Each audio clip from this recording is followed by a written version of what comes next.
Okay, January 18th. January 18th, 1862, former President John Tyler dies in Richmond, Virginia. Tyler had become president when William Henry Harrison died in 1841 and served out his term. However, he was a Whig, but the policies he implemented while he was president were not what the Whigs wanted. So the Whig Party kind of ignored him and would not nominate him for re-election in 1844. So he left office, went back to Virginia.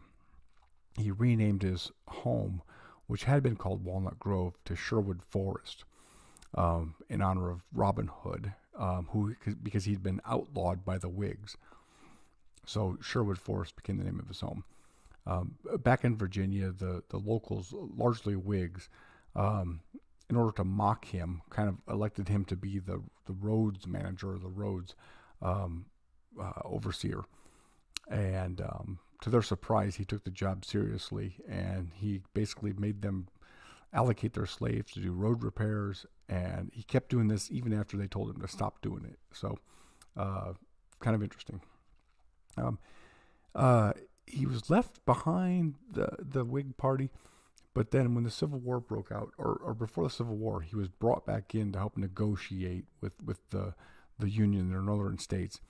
And ultimately, obviously, Virginia, he's a native of Virginia, seceded, and Tyler was elected to the House, the Confederate House of Representatives, basically. And so, because he supported the Civil War, or the Confederacy in the Civil War, when he died, he was not given a national funeral, and his coffin was not draped with an American flag. He was actually draped in a Confederate flag.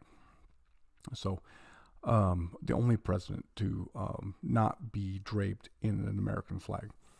And he is buried in Richmond, Virginia.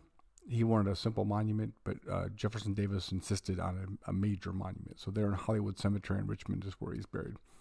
So today, 1862, President John Tyler passes away. And that's what I have for you today. I will see you tomorrow.